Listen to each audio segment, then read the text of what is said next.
እንኳን ለሕፃኑ ለቅዱስ ቂርቆስና ለቅድስት ኢየሉጣ ወርሃዊ መታሰቢያ በዓላችሁ በሰላም አደረሳችሁ። የተከበራችሁ የልዑል እግዚአብሔር ቤተሰቦች፣ የድንግል ማርያም የአስራት ያደራ የበኩራት ልጆች በክርስቶስ ፍጹም ሰላምታ ሰላም እላችኋለሁ። የአምላካችን እግዚአብሔር ስሙ የድንግል ማርያም የቅዱሳን ሁሉ ስማቸው የተመሰገነ የተከበረ ይሁን። ከዚህ በመቀጠል የሕፃኑ የቅዱስ ቂርቆስና የቅድስት ኢየሉጣን ገድላቸውን እናሰማለን። ሕፃኑም እናቱን ራሳችን ለገንዘብ አሳልፈን አንስጥ፣ ሌባ ሀብታችን እንዳይሰርቅም ተግተን እንጸልይ አላት።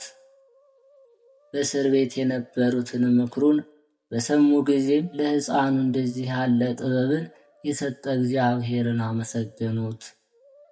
ከዚህ በኋላ ሕፃኑ ቂርቆስ አቤቱ ይቅር በለኝ፣ ሰውነቴ አንተን ተስፋ አድርጋለችና ኃጢአት እስከምትወገድ ድረስም በክንፈ ረድኤት ታመንሁ፣ ወደ ልዑል እግዚአብሔር ወደ ረዳኝ እግዚአብሔርም ጮህ፣ ከሰማይ ልኮም አዳነኝ፣ ላሰቃዩኝም ጉስቁልናን ከፈላቸው። እግዚአብሔር ይቅርታውንና እውነታውን ላከ፣ ሰውነቴንም ከአንበሶች መካከል አዳናት። ደንግጬ ወደቅሁ። የሰው ልጆች ጥርሶቻቸው ጦርና ፍላጻ ናቸው፣ አንደበታቸውም የተሳለ ሰይፍ ነው። እግዚአብሔር በሰማያት ከፍ ከፍ አለ፣ ክብሩም በምድር ላይ ሁሉ ነው አለ። ሲነጋም አቤቱ እንደ ይቅርታ ብዛት ይቅር በለኝ፣ እንደ ቸርነት በደሌን ደምስስ። ያን ጊዜ በመሠዊያ ላይ ላሞች ይሰዋሉ በማለት አሰምቶ ተናገረ። ዝማሬውን ከፈጸመ በኋላ ገዢው ከእስር ቤት አስወጣቸው፣ በፍርድ አደባባይም አቆማቸው። ሕፃኑም ለአማልክቶቼ ሰዋ አላልሁምን? አሁንም ከሥቃይ ትድን ዘንድ በአንደበትህ ለሰራጲስ አጥናለሁ በላለው። የማይፈራ ሕፃን የሰይጣን ተላላኪ ሆይ፣ አንተ እንዳስለመድኸው ሰዋ። በልቦና ከማደሩ በፊት አምላክህ አምላክ እንዳልሆነ አምላኬ ነግሮኛልና እኔ ይፍረስ እላለሁ እንጂ ዕጣን ይታጠን አልልም አለው። በዚያን ጊዜ መልአኩ መጣ፣ መሠዊያውንም አፈረሰው። 14 የጣት ምስሎችን ጣላቸው፣ አደቀቃቸው፣ እንደ ትቢያ ሆኑ። ሕፃኑም የአሕዛብ አማልክት የሰው እጅ ሥራ ናቸው፣ አንደበት አላቸው አይናገሩም፣ ዓይን አላቸው አያዩም፣ ጆሮ አላቸው አይሰሙም፣ እጅ አላቸው አይዳስሱም፣ እግር አላቸው አይራመዱም፣ በጉሮሯቸው አይናገሩም፣ በአፋቸው ሕይወት የላቸውም፣ የሠራቸውም እንደነርሱ ይሆኑ፣ በእርሱ የሚታመኑትም ሁሉ እንዲህ ይሁኑ አለ። ጥበበኛው ሕፃንም አማልክቶችን ከወደቁበት አንሳቸው፣ በዘይትና በጨው በተነከሩና በሚያምሩ የጥጥ ልብሶችም ጠቅልላቸው። ራሳቸውን ማዳን የሚችሉ ከሆነም እስከ 7 ቀን ጠብቃቸው አለው። ገዢውም ሕፃኑ እንዳዘዘው አደረገ። በውስጣቸው ግን ድምፅ አልተገኘም፣ እነርሱ ትቢያ ሆነው ነበርና። ከዚህ በኋላ ገዢው ብረት ሰሪ አመጣ፣ ማሰቃያ መሳሪያ ይሰራለት ዘንድም ሊያዘው ወደደ። ሰይጣንም በገዢው ልቦና አደረ፣ አንደበቱን ዘጋው። ገዢውም ዲዳ አደርገዋለሁ በማለት አስቀድሞ እንደተናገረውም አክሊልን ስለሚቀዳጅበት ስለ ሕፃኑ ስቃይ መናገር ተሳነው። ሕፃኑ ቂርቆስ ሠራተኛውን በገዢው ዘንድ እኔና እናቴ የምንሰቃይበትን ማሰቃያ መሳሪያ መስራት ትችላለህ አለው። ይህ ገዢ የሚያውቀው ነገር የለም አለው። ዳግመኛ ሕፃኑ ስፋታቸው 1 ክንድ የሚሆን 1 ለእኔ 1 ለእናቴ 2 ምላጮች፣ ሥራ ማስጨነቂያ፣ ራስን የሚሰብር የሚመታ የአንገት መጠምዘዣ ሥራ፣ መጥረጊያ፣ የዓይን ማውጫ፣ የአፍንጫ ማጣመሚያ፣ መገጣጠሚያን የሚፈታታ መሳሪያንም ሥራ፣ ምላስን የሚቆርጥ የጥርስ ጉጠት፣ ጎኖችን የሚመልጥ፣ ጉልበትንና ጭንን የሚሰባብር፣ ጅማትን የሚለያይ መሳሪያም ሥራ፣ ከላም አምሳል የብረት ዙፋንም ስራልኝ። 3 ቀዳዳዎችን አድርግ፣ በውስጡ ችንካሮችን አድርግበት። ከሚጠሩት ሰዎች ፈጽሞ የማይለይ ሥላሴ ብለህ ጻፍበት አለው። ዳግመኛ 2 መጠምዘዣ ማስጨነቂያ ሥራ፣ 2 ማረሻና ምጣድ፣ 2 ታላላቅ አጋኖችን ሥራ። በዚህ አጋን ውስጥ መንኮራኩር፣ የአንገት ማነቂያ መጠምዘዣ ሥራ፣ የሆድ ውስጥን የሚመረምር የብረት እጅም ሥራ አለው። እነዚህ ሁሉን የምሰቃይባቸው ናቸው። ሌሎችም አንተ ያሰብሃቸው ማሰቃያ መሳሪያዎች ካሉም ስራቸው አለው። ያን ጊዜ ጥበበኛው ደነገጠ። ለገዥውም ከሽማግሌዎች ቢሆን እንደዚህ ያለ ጥበብ አልሰማሁም፣ ነገር ግን እነዚህ የማሰቃያ መሳሪያዎች የሚሰሩ 100 ሰዎችን አምጣ፣ እኔ አልችልም፣ ስራውንም አላውቀውም አለው። 100 ጥበበኞች አመጣለት። ስራውንም ጀመሩት፣ በ40 ቀንም ፈጸሙት። ብርቱ ሕፃንም እስከ 40 ቀን ድረስ ጸሎትን አላቋረጠም። በእስር ቤት ላሉት ባስተማራቸው ጊዜ ከዚህ ስቃይ በሚያድናችሁ በሕያው እግዚአብሔርም አመኑ። ከእርሱ ጋር በእስር ቤት የነበሩት 430 ነበሩ። የሕፃኑን ታናሽነትና የትዕግስትነቱን ብዛት በተመለከቱ ጊዜ አደነቁ። በእግዚአብሔር ያላቸው ሃይማኖትን ጨመሩ። ድንቅ የምታደርግ አቤቱ ሆይ በእውነትም አንተ ምስጉን ነህ፣ ለአገልጋዮችህም ዘወትር ረዳት ትሆናቸዋለህ። አቤቱ ሆይ እኛም ሁላችን አመንብህ። ዓለምን የያዝህ አቤቱ አምላካችን ሆይ ከእጅ በረከት እንወስድ ዘንድ ስጠን። ኃጢአታችንን እናምናለን፣ አንተ ግን አታስብብን። እውነተኛ አምላካችን እግዚአብሔር ሆይ በአንተ አምነናልና አሉት። ብፁዕ ቄርቆስ ይህንን በሰማ ጊዜ ለእርሱ በተሰጠው ጸጋ በረታ፣ ከእርሱ ጋር የነበሩትን በረቱ። ከ40 ቀን በኋላ የማሰቃያ መሳሪያውን ወደ ገዢው ፊት አመጡት።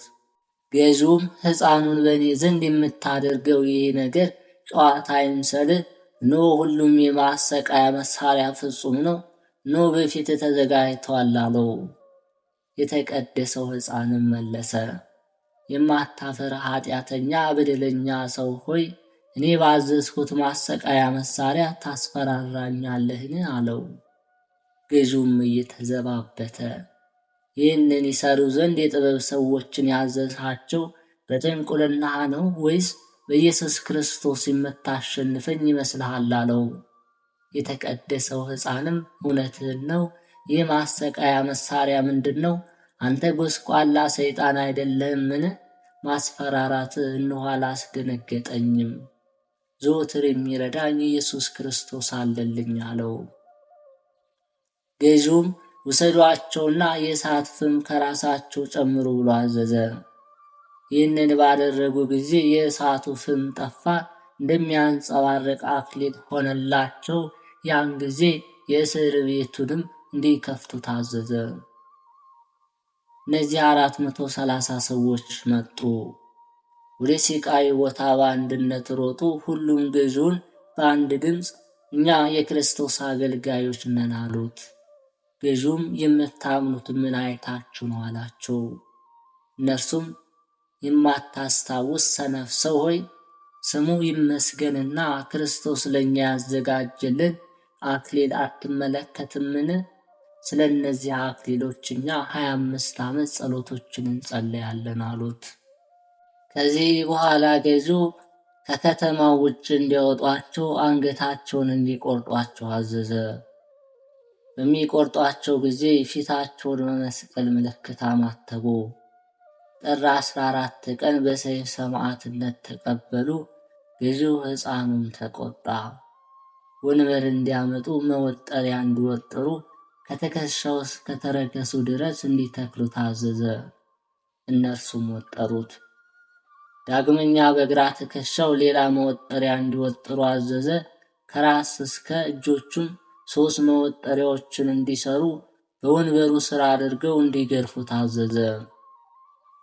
ገዢውም እውነተኛ አምላክ ካለ ከእጄ አድንህ አለው። ያን ጊዜ መልአክ ከሰማይ መጣ፣ ችንካሮቹንም ከሕፃኑ ነቅሎ ከገዢው ሰውነት ውስጥ አደረጋቸው። ገዢውም ደነገጠ። አንተ ሕፃን ሆይ ዛሬ አምላክህ ካንተ ጋር እንዳላወቀው በአምላክህ ቸርነትም ዛሬ ተፈወስሁ አለ። የተቀደሰው ሕፃን እንደማታምን አውቃለሁ፣ ነገር ግን ስለሚያምኑት ሰዎች በአምላኬ ስም ዛሬ ፈውስሃለሁ አለው። ከዚህ በኋላ ሕፃኑ እጁን ዘረጋ፣ ችንካሮችን ነቀለለትና ዳነው። ያን ጊዜ ገዢው ፈራ። ዓለም የተስማማችን የሚፈወሱባቸው እናንተ አልፋ፣ ሰራኤል፣ አጵሎን፣ አቴናና አርአያ ሆይ የተመሰገናችሁ ናችሁ አለ። የተቀደሰው ሕፃንም ዛሬ አሸነፈኝን? ዳግመኛስ ወደ እኔ ትመጣለህ አለው። ገዢውም የማሰቃያ መሳሪያዎችን ሁሉ አምጡልኝ፣ ከሰውነታቸውን ጨምሮ እነሆ አምላካቸው ይዘባበትብኛልና ከዚህ ስቃይ ግን ያድናቸው ዘንድ አይቻለውም አለ። ወታደሮቹም የማሰቃያ መሳሪያዎችን ሁሉ አመጡ። ይጨነቁ ዘንድም ከራሳቸው እስከ እግር ጥፍራቸው ድረስ በሰውነታቸው ጨመሩ። ነገር ግን የማሰቃያ መሳሪያዎቹ ሊያስጨንቋቸው አልቻሉም። ገዢውም ከጠዋት ጀምሮ እስከ 6 ሰዓት ድረስ የማሰቃያ መሳሪያዎች ሁሉ ማሰቃየት እንዳልቻሉ በተመለከተ ጊዜ ተነሳ። ከአገልጋዩም መጣያ የአንተ መጠምዘዣን ያዘ። ሕፃኑም ሞግሮ ይገድለው ዘንድ ወደደ። ከላይ ይዞ ሲወርድም ከእጁ ወደቀ። አፍንጫውን እስኪያመው ድረስ ፊቱን ክፉኛ መታው። ያን ጊዜ የተቀደሰው ሕፃን ሳቀ፣ እንዲህም አለ፣ የሚያሰቃዩኝ እነዚህ ጠላቶቼ ደክመው ወደቁ። ሰይፋቸው ወደ ልባቸው ይመለስ፣ ጦራቸው ይሰባበር በማለት የተናገረውን ዳዊት በእውነትም አልዋሽም አለው። የእግዚአብሔር ጸጋም ቅዱስ ቂርቆስን ጠበቀችው። የገዢው ቁጣም ወደ ራሱ ተመለሰች። ከፈጣሪው ሞገስን ከማግኘቱ የተነሳ የእግዚአብሔር መላእክት አደባባዩን የሚከቡት ተጋዳዩን ሕፃን መንከባከቧን እንተወውና እግዚአብሔር ጸጋ የሰው ልጆች ሁሉ የምትጠብቃቸው የምትንከባከባቸው አይደለምን? ምስጋና ለእርሱ ይሁንና ከኃጢአት ከነጹና ስራዎችን ዘወትር ከሚመሰክሩ ሰዎች በስተቀር አያዩትም። ስለ እርሱ ብለው ወደ ጽኑ መከራ በሚገቡበት ጊዜ እግዚአብሔር ጥበቃ ፈጽማ ትገለጥላቸዋለች። ያን ጊዜ በድንገት ካሰቡት መጠን በተለያየ ሁኔታ እስከሚረዱት ድረስ ይመለከቱታል። በኢዮብ፣ በነነዌ ልጅ በኢያሱ፣ በሰለስቱ ደቂቅ በጴጥሮስ እንደተናገረውም አሸናፊ የሆኑ ተጋዳዮችን ለማንቃት እግዚአብሔር ይህን ያደርጋልና። በሰው አምሳል ለቅዱሳኑ ሁሉ የተገለጠላቸውም የእግዚአብሔር ጥበቃ ናት። አስጨነቀቻቸው፣ አበረተቻቸውም። በሴቶችና በወንዶች ቅዱሳን ላይ ይህ ተደረገ ብንልም በልዑል እግዚአብሔር ጥበቃ ነው። ፈጽመው ይህችን ለማየትም የበቁ ሆኑ። ከሕዝቡ መካከል ፈጽመው ትንሽ የሆኑ የቅዱሳን ሰማዕታት ብርታትን ምሳሌ ይሁነን። እነሆ ስለ ክርስቶስ በብዙ ቦታ ተጋደሉ። ኃይላቸውን ከማድከም በብርታት በሥጋ ብዙ ሲቃይን በሚያስከትል በብረት በመታሰር ታገሱ። ይህችም ከባሕርያት ሁሉ በላይ የሆነችው ተግባር ናት። ሁሉም እያንዳንዱ ያውቅ ዘንድ ቅዱሳን መላእክት እንደነዚህ ላሉ ሰዎች ተገለጡ። እነሆም አምላካዊት የሆነች ጥበቃው በየቦታው በመከራና በችግር ሁሉ ስለ እርሱ የተጋደሉትን አሸናፊነታቸውን የጨካኔያቸውን ክብርና የጠላቶቻቸው ማፈር ይገለጥ ዘንድ ጎብኟቸው። ቅዱሳን በየመጠኑ በውሳኔያቸው ሁሉ እነዚህን በማየት ብርቱዎች ሆኑ። ጠላቶቻቸው ግን ከትዕግስታቸው ማነስ የተነሳ ቁጦዎች አውሬዎች ሆኑ።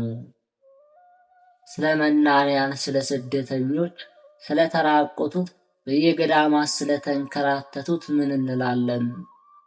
መላእክት ማደሪያቸውና ማረፊያቸው አደረጓቸው። ዘወትር ስለ ብርታታቸው፣ ስለ መልካም ሐሳባቸው ወደ እነርሱ ይሄዱ ነበር። እነርሱም ለአንድ ጌታ ወታደሮች ናቸውና። ከእነርሱም ከሌሎች ወገን ጋር የሚሰበሰቡ ነበሩ። በሕይወታቸው ዘመን ሁሉ እነዚህ ጫካውን ወደዱት። ከልዑል እግዚአብሔር ፍቅር የተነሳ ተራሮችን፣ ፍርኩታዎችን፣ የምድር ዋሻዎችን ማደሪያዎች አደረጉ።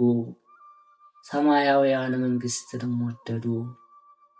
ምድራውያኑ እንደናቋቸው የመላእክት ወዳጆች ሆኑ። መላእክትም ፈቃዳቸው ከእነርሱ የማይሰወሩ ሆኑ።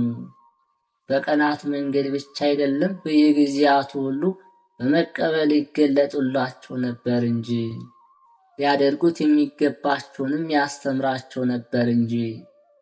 የእርሱን ተግባር የሚገልጡላቸው ጊዜ ነበር፣ የሚያስደስቷቸው ጊዜ ነበር። በሚበደሉ ጊዜ መንገድ ይመሯቸው ነበር። እንዳይሰናከሉ ከመከራ ያድኗቸው ነበር። ከችግርም የሚያወጧቸው ጊዜ አለ። ድንገት ከተደቀነባቸው ስቃይ የሚያድኗቸው ነበር። ይኸውም ከዋሻዎች መፍረስ፣ ከምድር መደርመስ ሊወድቁ ከደረሱ ድንጋዮች ነው። ዲያብሎስ በሚፈትናቸው ጊዜ እርሱ እስኪመለከታቸው ድረስ የሚገለጡላቸው ጊዜ አለ። በሚረዷቸው ጊዜም እነሆ እናንተን ለማገዝ ተላክን ይሏቸዋል። ድል ማድረግን፣ መጨከንን፣ መረጋጋትን ይሰጧቸዋል። በእርሱ ምክንያት በሽተኞችን የሚፈውሱበት ጊዜ አለ። በተጋድሎ ጊዜ ካገኛቸው ሕመም ቅዱሳን የሚፈወሱበትን ጊዜ አለ። የሚያድኗቸው ጊዜም አለ። በእጅ መዳሰስ ወይም በመናገር ብርታት ይሰጧቸዋል። ድንቅ ነገርን ያደርጉላቸዋል። ምግብ አጥተው በሚደክሙበት ጊዜ ምግብ የሚያመጡላቸው ጊዜ አለ። አተርም የሚያመጡላቸው ጊዜ አለ። ለሌሎችም ስለ ሞታቸው ይነግሯቸው ነበር። ቅዱሳን እኛን ስለመመገባቸው፣ ጻድቃንን ስለመጠበቃቸው ሀተታ ለማብዛት አይደለም ምን እንላለን? ዳግመኛ እርሱ ታላላቅ ወንድሞች ስለ ታናናሾቹ እንደሚማልዱ እነርሱም ጻድቃን እንደሚረዱ እንናገራለን። ይህን ነገር ያሰብነው የጻፍነው ምስጋና ይግባውና እግዚአብሔር በእውነት ለሚጠሩ ሰዎች ቅርብ እንደሆነ ልቦናቸውንም እርሱን በማመን እንደሚያጸናቸው ሰዎች ያውቁ ዘንድ ነው። ከዚህ በኋላ ገዢው ይህ ሕፃን ጥንቁልናው እንደጠቀመው በአምላኬ እምላለሁ አለ። ቅዱስ ቄርቆስም እኔም በአምላክነትህ በመንግሥት አንድ በሚሆኑ በአብ በወልድ በመንፈስ ቅዱስ አምናለሁ አለ። በአምላክ ኃይልም በአንተ ላይ ያደረ ሰይጣን ይሸነፋል አለው። ገዢውም ወታደሮቹን መጠምዘዣና ማሰቃያ መሳሪያ አምጡ፣ በሰውነታቸውም አድርጉት፣ በጣምም ማሰቃያቸው አላቸው። ያን ጊዜ ሕፃኑ ቄርቆስ የኃያላን ጌታ ሆይ በመጀመሪያም ተጋድሎውን በፈቃዴ መፈጸም ይቻለኛል በማለት አልጀመርኩትም። በእኔ ኃይልም ለአንድ ሰዓት እንኳን መከራውን አልታገስም። ነገር ግን ቸርነትህ ትዕግስትን ሰጠችኝ። አቤቱ ሆይ ዛሬም ሰይጣንን ድል አደርገው ዘንድ በፊትህ ምሕረትን አገኝ ዘንድ ኃይልን ስጠኝ አለ። ምስጋና ይግባውና ጌታችን መድኃኒታችን ኢየሱስ ክርስቶስ ዋጋን አሳይ ዘንድና ከዚህ በኋላ ሄደ ገዢውን ታሳፍረዋለህ አለው። ከዚህ በኋላም ወደ እስር ቤት ጨመሯቸው። አንድ ጊዜም ገዘገዟቸው። በሁለተኛው ሥጋቸውን ቆራረጧቸው። ሕፃኑ ቄርቆስ ገዢውን አማልክቶችን በዘይትና በጨው ጠቅልላቸው እንዳለውም በዘይትና በጨው ነክረው በቆዳ ጠቀለሏቸው። ከዚህ በኋላ ሥጋቸው እንዳመድ በተኗቸው። ገዢውም በ100 ብረት ሠራተኞች ላይ የተሾመውን የብረት ባለሙያ ዲሜጥሮስን በብዙ ድካም ሕፃኑን አሸነፉት አለው። ዲሜጥሮስም የአማልክቶችን ስለ መውደድህ ይህንን ሁሉ አደረግህ አለው። ያን ጊዜ ለአንጌቤናዊ አውሴብህ ከ10,000 ሰዎች ጋር ቅጣት ነበረበት። የተከሏቸውም 500 ሰዎች ነበሩ። እስክንድሮስም ፈረደባቸው። ከዚህ በኋላ ጌታችን መድኃኒታችን ኢየሱስ ክርስቶስ መንግሥተ ሰማያትን አሳያቸው። ያሳየውን መንግሥቱን እንደሚያወርሰውም ለሕፃኑ ቄርቆስ ቃል ኪዳን ሰጠው፣ አስነሳውም። ከዚህ በኋላ ወደ ብረቱ ጋን ወረደ፣ የቅዱሳንን ሥጋ ዳሰሰ፣ የኃይልንም መንፈስ በእርሱ ላይ ፋለ። ወደ ፍርድ ቦታ ሄዱ፣ ገዢውንም አሳፍሩት አላቸው። እርሱም እንዳዘዛቸው ሄዱ፣ የቅዱሳን ማኅበርንም አገኙ። ቅድስት ኢየሉጣም በዚያ በነበሩ በ11,400 ሰዎች መካከል ማለፍ ተሳናት። ያን ጊዜ ሕፃኑ ቄርቆስ እናቴ ሆይ ወደ መሬት አውርጅኝ አላት። ከመሬትም ቆመ። ከዚህ በኋላ ተበተኑ። ሕፃኑም እናቱን ይዟት ወደ ገዢው ገባና እኛ እነማን እንደሆንን ታውቃለህን? አለው። ገዢውም ፈራ፣ እኔ አላውቃችሁም አለው። ይህንን ማለቱም ሌሎች እንዳያምኑ ነው። ያን ጊዜ የተባረከ ሕፃን የሰይጣን ልጁ ክፋትና ተንኮልን የተሞላ ሆይ ሌሎች እንዳያምኑ አላውቃችሁም ትለናለህ? እኛ አንተ ያሰቃይህን አይደለህምን? ሥጋችን ቆራርጠህ በብረት ድስት አደረግከው። ለስሙ ምስጋና ይግባውና ጌታችን ኢየሱስ ክርስቶስ ግን እነሆ አስነሳን አለው። ያን ጊዜ 11,400 ሰዎች አሰምተው ተናገሩ። ከሞት ካስነሳቸው ከዚህ ሕፃንና ከእናቱ ከኢየሉጣ አምላክ በስተቀር ሌላ አምላክ በእውነት የለም፣ አንድ እግዚአብሔር ነው አሉ። ገዢውም አትታወኩ፣ ይህ የተደረገው ምትሃት አይደለምን? ምትሃት ከሆነስ ኖ ምልክት እንዲያደርጉ ጠይቃቸዋለሁ። ይህንን ማድረግ ከቻሉ በእውነትም የተደረገው ሁሉ ልክ ነው አለ። ተአምር የሚያደርገው ሕፃኑም ፈጽሞ የሚሰጥ እግዚአብሔርን ለምነው አለው። ገዢውም በእውነት ከሙታን ተነስቻለሁ ከሆነ ጫማዬ ይውጣና እንደቀደመው ሕይወት ያለው ይሆን አለው። አስደናቂው ሕፃን ጸለየ። አቤቱ ሆይ አንተ ሰማይና ምድርን ፈጠረ፣ ሰውንም በጥበብ ፈጠረ፣ የሕይወት እስትንፋስም ሰጠው። እግዚአብሔር ሆይ ዛሬም ስውር አምላክ አንተ እግዚአብሔር ብቻ እንደሆነ ይረዱ ዘንድ የሥራህን ጥበብን የሚያውቁ ዘንድ ይህ የሰውን ደም የሚጠጣ ገዢ የተመኘውን አድርግ አለው። መሠረቱን ሳያስቀድም ቤቱን የሚሠራ ማን ነው? አንተ ግን እንዲህ አይደለህም። ሰማይን አስቀድመህ አልፈጠርህም፣ በደቂቀ አሸዋ ምድርን መፍጠርን አላስከተልህም አለ። ከዚህ በኋላ የገዢው ጫማ ከእግሩ ወለቀ፣ ታላቅ በሬም ሆነ፣ ከበሬው አንገትም ፍየል ወጣ። ይህች የሕፃን ቄርቆስ ጸሎትም የመምህሩ የክርስቶስን ጸሎት ትመስላለች። በዮሐንስ ወንጌል አባቶ ያመሰግንሃለሁ፣ ሰምተኛልና ዘወትር እንደምትሰማኝ አውቃለሁ። ነገር ግን አንተ እንዳልኸኝ ያምኑ ዘንድ ስለ ቆሙት ሰዎች እናገራለሁ አለ። ይህን ተናግሮም በታላቅ ድምፅ ጮኸ፣ አልዓዛር ሆይ ና ከመቃብር ወደ ውጭ ውጣ አለ። የሞተውን በአልዓዛር እጁ እግሩን ታስሮ ፊቱን በመግነዣ ተገንዞ ወጣ። ጌታችን ኢየሱስ ክርስቶስም ከእንግዲህ ወዲህ ፍቱት፣ ይሄድ ዘንድም ተዉት አላቸው። ኖ አገልጋዩ ቅዱስ ቄርቆስ የመምህሩ የክርስቶስን መጽሐፍ ተማረ። ይኸውም በሬና ፍየልን ማስነሳት ነው። ይህም በተመለከቱ ጊዜ 11,000 ሰዎች አሰምተው ተናገሩ። አቤቱ አምላካችን ሆይ ታጋሽና እውነተኛ ነህ፣ መንገድህም ሁሉ ቅን ነው አሉ። ገዢውም አትታወኩ፣ ይህ ሁሉ በጥንቁልናው አድርጎታልና አላቸው። አንጌቤናዊ ቅዱስ ቄርቆስም በሬውና ፍየሉ ይበሉ ዘንድ ሳር ስጧቸው አለ። በሰጧቸው ጊዜም በሉ። ገዢውም ያርዷቸውና 11,000 ሰዎችን ይመግቧቸው ዘንድ አዘዘ። ከጠገቡና ሌላ ምግብ ካልፈለጉ የተደረገ እውነት ነው አላቸው። ከዚህ በኋላ ምግቡ ተዘጋጀ። 11,400 ሰዎች ተቀመጡ፣ በልተው ጠገቡ። ከፍየሉ ሥጋ 6 ቅርጫት፣ ከበሬው ሥጋ 4 ቅርጫት አተረፉ። እግዚአብሔር ትንሹን ማብዛት ብዙውን ማሳነስ እንደሚቻለው ሰዎች ይረዱ ዘንድ። ገዢውም የተረፈውን ሥጋ በተመለከተ ጊዜ አገልጋዮቹን ሌሎቹ አይተው እንዳያምኑ ይህ ሥጋ በባሕር ጣሉት አላቸው። ለስሙ ምስጋና ይግባውና የአንድ የክርስቶስን ተግባር ያደረገ የሕፃኑ ቄርቆስ ተአምርና ድንቅ የዚህን ተግባር ምልክትም ቅዱስ ወንጌል ይናገራል። ሲመሽ ደቀ መዛሙርት ወደ እርሱ ቀረቡ። ቦታው ምድረ በዳ ነው፣ ሰዓቱ መሽቷል። ወደ ከተማ ሄደው የሚበሉትን የሚገዙ ዘንድ ሕዝቡን አሰናብታሉት።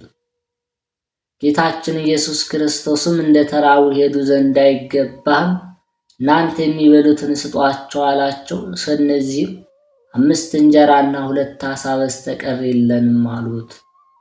እርሱም ወደ እኔ አምጧቸው አለ። በሳሩ ላይ ይቀመጡ ዘንድ ሰዎችን አዘዘ። እነዚህም 5 እንጀራዎችና 2 ዓሣዎችን ወሰደ፣ ወደ ሰማይ ተመለከተ፣ ባረከ፣ ቆረሰ፣ ለደቀ መዛሙርቱ ሰጣቸው። ደቀ መዛሙርቱም ለሕዝቡ አቀረቡ። ሁሉም በልተው ጠገቡ። የተረፈውን ፍርፋሬም 2 ቅርጫት ሙሉ አነሱ። የበሉት ሰዎችም ከሴቶችና ከሕፃናት ውጪ 5000 ናቸው። ሁሉም በልተው ጠገቡ። የተረፈውን ፍርፋሬ 12 ቅርጫት ሙሉ አነሱ። የበሉት ሰዎችም ከሴቶችና ከሕፃናት ውጪ 5000 ነበሩ። ስሙ ሕያው የሆነ ክርስቶስ በ5 እንጀራና በ2 ዓሣ 5000 ሰዎች እንዳጠገበ 12 ቅርጫት ሙሉ ፍርፋሪም እንዳስተረፈ በ7 እንጀራ 4000 ሰዎች እንዳጠገበ 7 ቅርጫት ሙሉ ፍርፋሪ እንዳስተረፈ እንዲሁም ሕፃኑ ቄርቆስ 11004 ሰዎችን አጥግቦ ከፍየሉ ሥጋ 6 ቅርጫት ከበሬው ሥጋ 4 ቅርጫት አስተረፈ። ከዚህ በኋላ ገዢው መድኃኒተኛ ጠራና እኔ እሱን መቃወምና ነገሩን መስማት አልፈልግም። ከዚህ በኋላ ገዢው መድኃኒተኛ ሰው ጠራና እኔ እሱን መቃወምና ነገሩን መስማት አልቻልሁምና የዚህን ሕፃን ምላስ ቁረጥ አለው። ምላሱንም ቆረጠው። ሕፃኑ ግን ገዢውን ለአንተ ምላሱን የቆረጥኩት ይመስልሃል? እኔ ግን አንተና አባት ሰይጣን በስህተታችሁ ልታጠፉት የማትችሉትን ከመንፈስ ቅዱስ የእሳት ምላስ አንደበት ተቀብያለሁ አለው። ገዢው በመድኃኒተኛው ሰው ላይ ተቆጣና ለምን ምላሱን ከስሩ አልቆረጥኸውም? ጥበብህን ሁሉ ተጠቅመህ ለምን ስሩን አልነቀልኸውም? አለው። መድኃኒተኛውም ገዢውን ጌታዬ ሆይ ሁሉም ምላሱን በእጅ አለ፣ አንተም በዓይኖች ተመልከት። ሕፃኑ ከተናገረና ምላስ ሳይኖረው ከመጀመሪያው ይልቅ አንተን የሚዘልፍ ከሆነ እኔ ምን ላድርገው? ምላሱን ከስሩ ስቆርጥ መታሰቢያውን ሳጠፋ ለማየት ከፈለግህ እሪያ አሳማ አምጣልኝ አለው። ገዢውም አስመጣለትና ምላሱን ቆረጠው። እሪያውን ፈጥኖ ሞተ። ስለዚህ ገዢው ጠንቋዩን ሳያሰቃይቶ ትጉሁ ቅዱስ ቄርቆስም በሃይማኖቱ የበረታ ሆነ። ገዢውን ለመገሰጽ ለማስተማርም በረታ። የዳዊት ቤት እየጸና ሄደ ተብሎ እንደተጻፈ ነው። ቅዱስ ቄርቆስ የዳዊት ልጅ ስለሆነ ብርቱ ሆነ። የሳኦል ቤት እየደከመ ሄደ ተብሎ እንደተጻፈ የእስክንድሮስ ቤት ተዳከመ፣ ሕፃን ሲሆን ተመካ። እንዲህም አለ።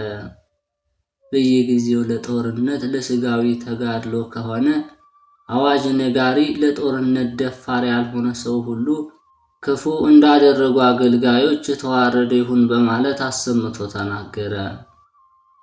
በፍጹም ኃይሌ መንፈሳዊ ተጋድሎዬን እጋደል ዘንድ ይገባኛል።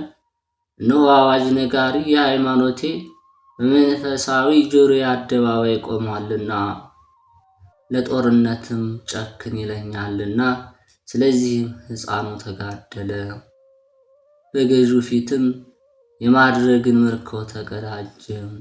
በገዢው ፊትም ድል የማድረግን ምርኮ ተቀዳጀ። ሕፃን የአባቱንና የእናቱ ስም መጥራት ሳያውቅ የደማስቆን ሀብት ይወስዳል። በፋርስ ንጉሥ ፊትም የሰማርያንም ምርኮ ይካፈላል የተባለው የነቢዩ ትንቢት እንሆ ተፈጸመ። ጩኸትና ድንጋጤ በሕፃኑ ቄርቆስ ላይ ደረሱ። ነገር ግን በትዕግስቱ ፈጥኖ አጠፋቸው፣ በሁከታቸውም ጠፉ። እነዚህ ነገ በዚህ ሰዓት ነፍስህን ከእነዚህ እንዳንዱ ካላደረግሁ አማልክቶቼ እንዲህ አደርጉብኛል ብላ ኤልዛቤል ወደ እርሱ በላከች ጊዜ የእስራኤል ነቢይ ኤልያስን ያሳደዱት ናቸው። ኤልያስን ፈራና ተነስቶ ነፍሱን ያድን ዘንድ ሄደ። የይሁዳ ምድር ወደ ሆነችው ወደ ቤርሳቤ ደረሰ። ጓደኛውም በዚያ ተወው። እርሱም በዚህች ዕለት በበረሃው መንገድ ሄደ። በክትክታ ዛፍ ስርም ተቀመጠ፣ ይሞት ዘንድም ለመነ። አቤቱ ከእንግዲህ ወዲህ ነፍሴን ተቀበል፣ እኔ ከአባቶች አልበልጥምና አለ። በዚያች ዛፍ ስር ተኛ። እነሆ መልአኩ መጣና ዳሰሰው፣ ተነስና ብላለው። ኤልያስም ተነሳና ከትራሱ ህብስትና የወይን ማሰሮ አገኘ፣ ወሰደና በላ፣ ጠጣ፣ ዳግመኛም ተኛ። የእግዚአብሔር መልአክም ዳግመኛ መጣና ቀሰቀሰው። ኤልያስ ሆይ መንገድህ ሩቅ ነውና ተነስተ ብላለው። እርሱም ተነሳና በላ፣ ጠጣ። ኤልያስም በተመገበው በዚህ ምግብ ኃይል 40 ቀንና 40 ሌሊት ተጓዘ። እስከ ኮሬብ ተራራም ደረሰ። ከዚያ በዓት ገብቶም በዚያ አደረ። እነሆ ኤልያስ ይህንን ያህል ታላቅ ነቢይና ሽማግሌ ሰው ሲሆን ሞትን ከመፍራቱ የተነሳ ሸሸ። ስለዚህም ፍርሃትም ተሸሸገ። የሕፃኑ ቂርቆስ ብርታቱ ግን ጽኑ መከራን ለመቀበል ብርቱ ይሆን ዘንድ አስገደደችው። ወንጌልን የሚያስተምር ሐዋርያው ቅዱስ ጳውሎስ ለራሱ እንዲህ ሲል እንደተናገረው ከክርስቶስ ፍቅር የሚለየኝ ማን ነው? ሲቃይ ነው? ችግር ነውን? ስደት ነውን? ረሃብ ነውን? ወይስ መራቆት ነው? ሰይፍ ነውን? ወይስ ጭንቀት ነው እንዳለ መጽሐፍ ስለ እርሱ ዘወትር ይገድሉናል፣ እንደሚታረዱ በጎችም ሆነን እንዳለ፣ ነገር ግን ሁሉንም አሸንፈዋለሁ እርሱ ወዶኛልና። ነገር ግን የጌታ ኢየሱስ ክርስቶስ ፍቅር የሚያስተወኝ እንደሌለ ታመናለሁ። ሞትም ቢሆን ሕይወትም ቢሆን ገዢዎችም ቢሆኑ ቀድሞ የነበሩት አሁን ያለው ወደፊት የሚመጣውም ቢሆን ኃይላትም ቢሆኑ ከክርስቶስ ፍቅር ሊለየኝ የሚቻል የለም። የሐዋርያት አለቃ ሽማግሌው ጴጥሮስን አስታውስ ዘንድ ይገባል። ጌታችን ኢየሱስ ክርስቶስ ደቀ መዛሙርቱን በዚህች ሌሊት ሁላችሁ ትክዱኛላችሁ፣ መጽሐፍ እረኛውን እገድለዋለሁ በጎችም ይበተናሉ ይለናልና ከተነሳው በኋላ ገሊላ ቀድማችኋለሁ አላቸው። ጴጥሮስም መለሰና ጌታ ሆይ ሁሉም ቢክድህን ያልክድህም አለው። ጌታ ኢየሱስ ክርስቶስም እውነት እልሃለሁ በዚህች ሌሊት ዶሮ ሳይጮህ 3 ጊዜ ትክደኛለህ አለው። ጴጥሮስ ግን ካንተ ጋር እሞታለሁ እንጂ አልክድህም አለው። ደቀ መዛሙርቱ ሁሉም እንደርሱ አሉ። ይህን ሲነጋገሩ ከ12ቱ አንዱ ይሁዳ ደረሰ። ከእርሱም ጋር ብዙዎች ከሊቃነ ካህናትና ከሕዝቡ መምህራን ተልከው ሾተልና ገመድ በመያዝ መጡ። የሚያስይዛቸውን ምልክትም ሰጣቸው። የምስመው ነውና እርሱን ያዙት አላቸው። ይሁዳም ቀረበና ሳመው። መምህር ሆይ ሰላም ላንተ ይሁን አለው። ጌታ ኢየሱስ ክርስቶስም ወዳጅ ሆይ መጣህን አለው። በጌታችን ኢየሱስ ክርስቶስ ላይ እጃቸውን አንስተው ያዙት። ከዚህ በኋላ ሁሉም ደቀ መዛሙርቱ ተዉትና ሸሹ። ጌታችን ኢየሱስ ክርስቶስም መምህራንና ጸሐፊዎች ወደ ተሰበሰቡበት ወደ ካህናት አለቃ ወደ ቀያፋ ወሰዱት። ጴጥሮስም ከሩቅ ተነስቶ እስከ ሊቀ ካህናቱ ግቢ ተከተለው።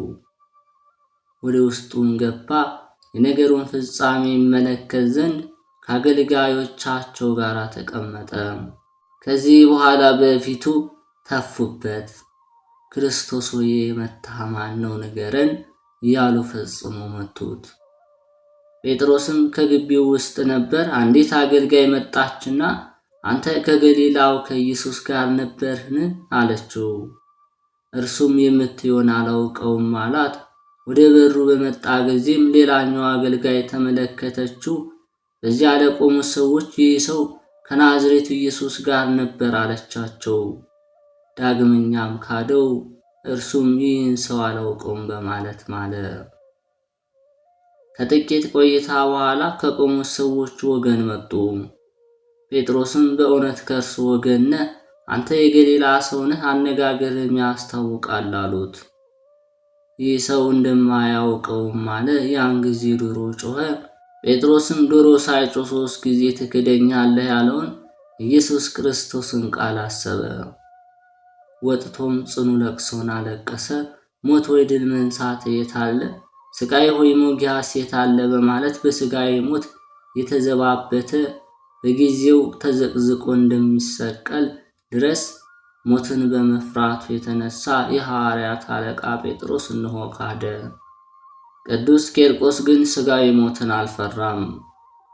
ክርስቶስን ይክደው ዘንድም አልወደደም። በመከራ ከመሰልሁት በክብር እመስለዋለሁ አለ እንጂ ዳግመኛም የዚህ ዓለም መከራው ለዚች ክብርና ምስጋና ዋጋዋ እንደማይሆን አስባለሁ አለ። የቅዱስ ቂርቆስና የእናቱ የቅድስት ኢየሉጣ ጸሎትና በረከታቸው በሁላችን ጋር ይሁን ለዘላለሙ አሜን። አምላካችን እግዚአብሔር ከሕፃኑ ከቅዱስ ቂርቆስ ከእናታችን ከቅድስት ኢየሉጣ በረከትና ረድኤትን ያሳትፈን። በተሰጣቸው ቃል ኪዳንም እኛን ልጆቻቸውን በቃል ኪዳናቸው ይማሩን ለዘላለሙ አሜን።